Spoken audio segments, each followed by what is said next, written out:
네. 자, 시장의 유망 기업을 발굴하고 투자 포인트를 알아보는 시간인데요. 사실은 기업 탐방 리포트입니다. 네, 회사 다녀왔습니다라는 코너인데 독립 리서치의 밸류 파인더. 예. 회사 이름이 밸류 파인더입니다. 그리고 어떤 회사냐? 독립 리서치다. 그러니까 증권회사에서 보면 이제 리서치 센터가 다 있잖아요. 애널리스트 있고. 근데 이제 리서치 센터만 따로 만드신 분이죠. 그건 이제 독립 리서치인데요. 이충원 대표와 함께 하겠습니다. 안녕하십니까? 안녕하십니까? 네. 요즘에 그 이충원 대표가 말씀하시는 종목들 회사 시장이 좀 좋지 않은데도 불구하고 상당히 좋은 모습을 좀 보이고 있습니다.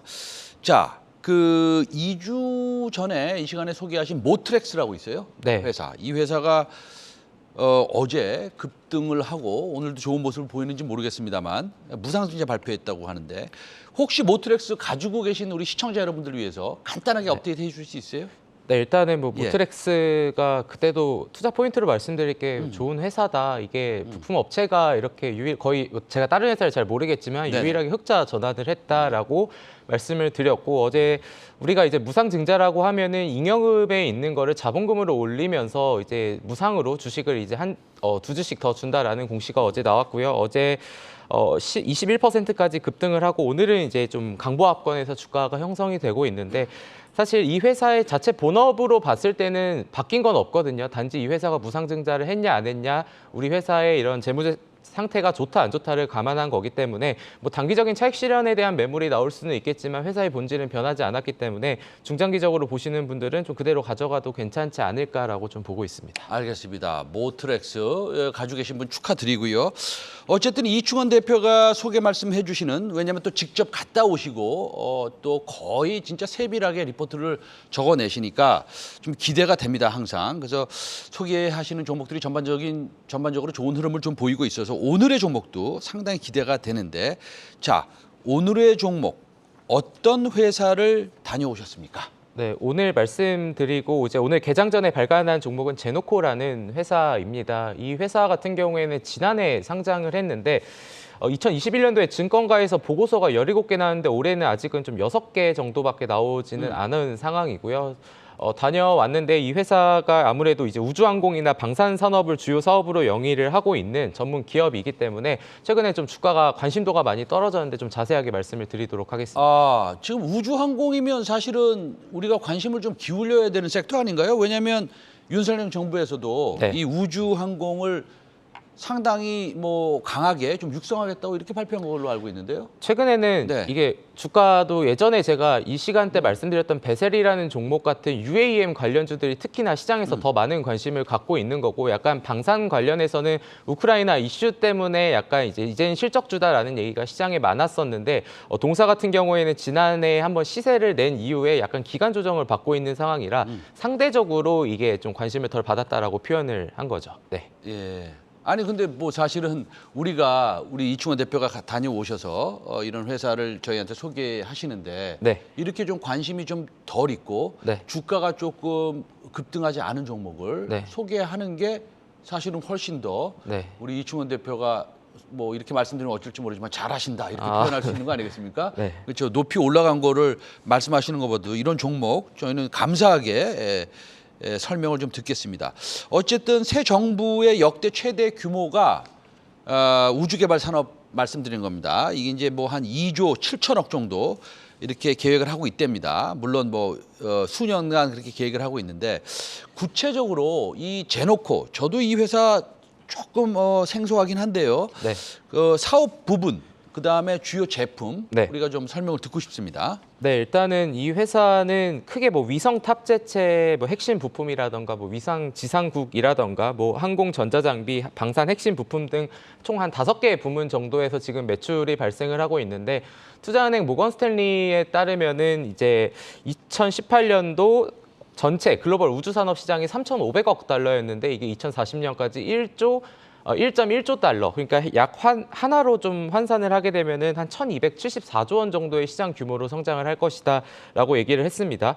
근데 사실 참 안타까운 부분은 전 세계 에서 우리나라가 이 산업 시장의 파이를 1%도 가져가고 있지 못하기 때문에 이거를 반대로 생각해 보면은 추가적인 우리한테는 기회가 열렸다, 더 성장할 수 있는 룸이 남아 있다라고 좀 보시면 좋을 것 같은데, 아까 말씀해 주신 것처럼 여러 가지 지금 정부에서 좀 준비를 하고 있습니다. 2022년도 우주개발진흥 시행 계획에 따르면은 올해 7,340억 원 규모의 예산을 확정을 시켰습니다. 전년 동기 대비해서는 약 19% 정도 증가한 수치고요. 아까 이제 말씀해 주신 지금 최대 규모의 우주 개발 사업은 2022년부터 35년까지 2조 7천억 원을 이제 집행을 하겠다라고 얘기를 한 만큼 일단은 새 정부에 따른 정부 정책 기대 수혜감은 충분히 고조가 되고 있는 상황이다라고 말씀드리겠습니다. 자, 알겠습니다. 그럼 사업 부분 좀 말씀을 듣고 싶은데 물론 위성 사업부부터 얘기를 좀 들어볼까요? 네, 일단은 지금 네. 이 회사에서 가장 눈여겨봐야 될 거는 위성 탑재체 핵심 부품을 좀 국산화했다라는 부분인데요. 해외 의존도가 높은 지금 산업일 수밖에 없는 상황에서 이 회사는 정부과제 참여를 해서 X브랜드 트랜스미터라는 송수신기를 개발을 했습니다. 이게 720 Mbps의 속도를 갖고 있는데 지금 전 세계에서 가장 빠른 게 일단은 이전에는 프랑스의 T사 근데 622 Mbps였거든요. 근데 이 회사가 720 Mbps에 대한 이런 걸 만들었는데 이게 그럼 왜 중요하냐라는 거를 좀 생각을 해보면 이게 위성이라는 거는 발사 목적에 따라서 임무가 있고 임무 주기가 있죠. 그러면은 지구를 이렇게 돌면서 제한된 시간 내에 많은 데이터를 전송을 해야 됩니다. 그러면 가장 중요한 건 당연히 속도가 될 수밖에 없겠죠. 그 속도를 지금 전 세계에서 일단은 가장 빠른 거를 개발한 회사다라고 좀 보시면 좋을 것 같고요. 이게 지금 차세대 중형 위성 1호기, 2호기에 탑재가 되고 있기 때문에 이게 레퍼런스를 확보했기 때문에 향후에 이게 해외 수출이나 이런 부분까지 더욱더 이어질 수 있다면은 매출 증대가 가능할 것으로 보인다라고 좀 말씀드리겠습니다. 제가 지금 저 화면을 좀 보면 세 번째 줄에 세계 최고의 속도 750메가로 데이터를 전송할 수 있다라고 네. 적혀져 있는데, 그렇다고 본다면 뭐 인텔리언테크가 지금 위성을 통해서 안테나를 통해서 데이터를 전송하는 그런 기술보다도 훨씬 더 빠르고 세계에서 제일 빠르다 그러면 저게 그 비즈니스가 조금 사업이 확대될 수도 있겠어요. 뭐 아무래도 앞으로 이런 위성들을 계속해서 만들 수밖에 그렇죠. 없는 거고 거기에 이제 핵심 부품을 생산을 하기 때문에 당연히 연관성은 높다라고 볼 수 있겠습니다. 알겠습니다.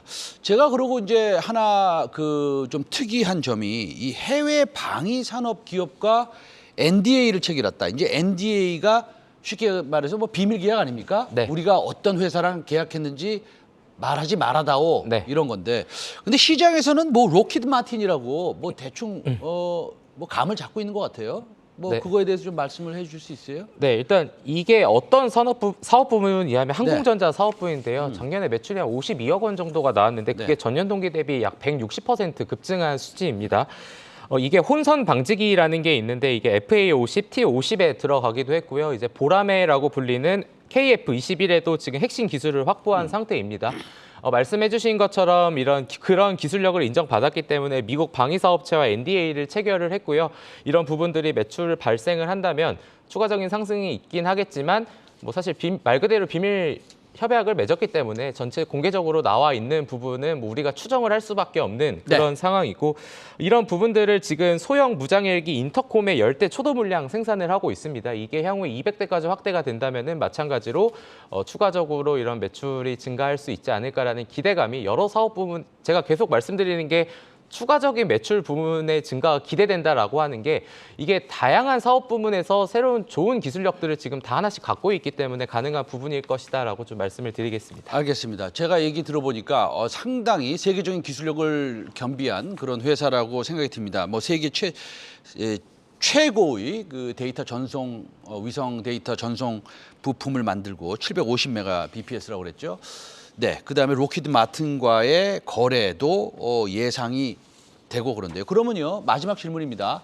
이런 회사는 일반적으로 PER이 뭐 제가 그냥 때려 맞춰 보면 뭐 꼭 그렇지는 않습니다만 뭐 30배, 50배 받아도 무관한 그런 그 기술력을 가지고 있는 거네요, 그렇죠? 시장에서 뭐 피업체를 어디로 두냐에 따라 다르겠지만 보통 30배에서 40배 정도 사이에 이제 주가가 형성이 되어 있기 때문에 이런 부분들은 뭐 사실 우리가 요즘 증시에서 시청자분들이 더 잘 아실 것 같은데 과거에는 멀티플 프리미엄을 만약에 50배 주던 거를 지금은 성장주가 많이 주가가 하락하니까 그 할증했던 프리미엄을 다시 한번 좀 걷어들이는 모습들이 나오는 것처럼 마찬가지로 이 산업이 시장에서 더 관심을 받게 되면 당연히 이제 멀티플이 부여가 추가적으로 더 될 수 있을 것 같은데요. 지금 시점에서는 뭐 실적에 대한 부분은 계속해서 더 모니터링을 해봐야겠지만 어쨌든 최근에 이런 나왔던 실적 부문 같은 경우에는 양호한 흐름을 보이고 있다라고 좀 정리할 수 있겠습니다. 알겠습니다. 오늘 제노코에 대해서 말씀드렸는데요. 상당히 흥미가 가는 그런 회사고요. 그다음에 어떻게 보면 또 우리나라 회사로서도 좀 자랑스럽기까지 합니다. 네. 독립 리서치 밸류파인더의 이충원 대표와 함께 제노코에 대해서 오늘 한번 알아봤습니다. 감사합니다. 감사합니다. 네.